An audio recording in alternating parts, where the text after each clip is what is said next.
Hello అండి. Friends last video చూసారు గదా! దాంట్లో దోసకాయ కర్రీ మా స్టైల్‌లో ఎలా చేసామనేది చూపిచ్చాను గదా! నెక్స్ట్ మేము మసాలా వంకాయ కర్రీ చేస్తున్నామని చూపిచ్చాను గదండీ!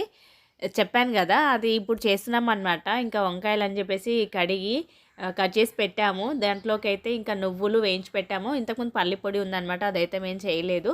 ఇక్కడ ఆనియన్స్ అయితే వేయించి పెట్టుకున్నాము. నువ్వులు, పల్లీల పొడి దీంట్లో ఆనియన్స్ అయితే వేసి మిక్సీ పట్టుకుంటున్నానండి.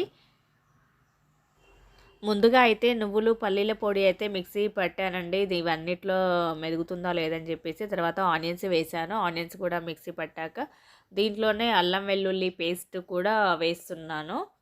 ఇంకా అల్లం వెల్లుల్లి పేస్ట్‌తో పాటు కారం అయితే కొంచెం ఎక్కువగానే పడుతుంది మసాలా కర్రీలో అయితే. ఇక్కడ ఇంకా దీంతో పాటు ఉప్పు కూడా వేసుకుంటున్నాము. ఇవన్నీ కలిపి మిక్సీ పట్టుకొని పక్కన పెట్టుకొని ఇంకా దీనికి కావాల్సినవి ఏమేంటో చూద్దాము. ఇక్కడైతే వంకాయలైతే కడిగి శుభ్రంగా కట్ చేసి పెట్టాను ఉప్పేసైతే. ఇంకా దీనికి కళాయి పెట్టుకొని దీనికైతే కొంచెం ఆయిల్ ఎక్కువగానే పడుతుందండి. ఎక్కువైతుందనైతే అనుకోవద్దు. ఆయిల్ అయితే హీట్ ఎక్కిందండి. దీంట్లో లవంగా, ఇలాచి, దాల్చిన చెక్క వేసుకొని దీంతో పాటుగా పచ్చిమిర్చి ముక్కలైతే పొడుగ్గా కట్ చేసుకొని వేసుకుంటున్నాము.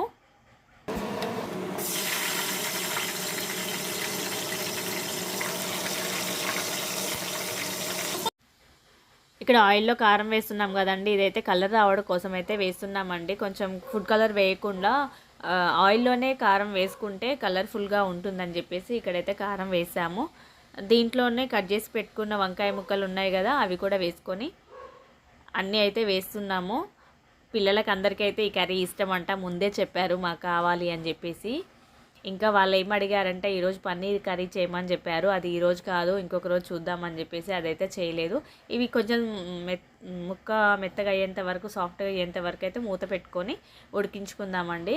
నెక్స్ట్ అదైతే ఉడికిపోయింది. తర్వాత దీంట్లో ఇంతకుముందు మనం మిక్సీ పట్టుకున్న పేస్ట్ ఉంది కదా! అదంతా దీంట్లో వేసుకొని కలుపుకుందాము.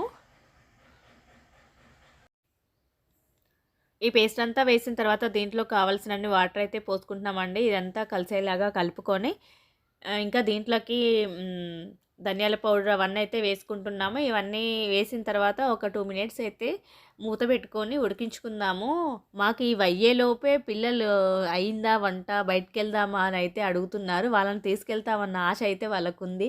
కానీ వాళ్ళని తీసుకెళ్ళట్లేదన్న విషయం వాళ్ళకింకా తెలీదనమాట. తెలిస్తే అయితే ఊరుకోరు. మేము వస్తున్నామన్నానే అనుకుంటున్నారు. ఇక్కడ ఇంకా నెక్స్ట్ కొత్తిమీర అయితే వేసుకుంటున్నామండి. ఇదంతా ఒకసారి కలుపుకొని మూత పెట్టుకొని ఆయిల్ అంతా పైకి తేలేంత వరకైతే ఉడికించుకుందాము. ఇక్కడ వాటర్ ఎక్కువైనట్టుగా అనిపించింది. కానీ ఏం అవ్వలేదనమాట. అంతా ఉడికిన తర్వాత కరెక్ట్‌గా సరిపోయింది. చూడ్డానికైతే అలా అనిపించింది.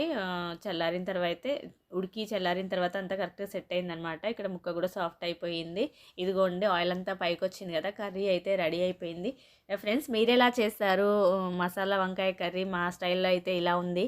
చూసారు కదా! దోసకాయ కర్రీ, వంకాయ కర్రీ ఎలా ఉందో కామెంట్ చేయండి.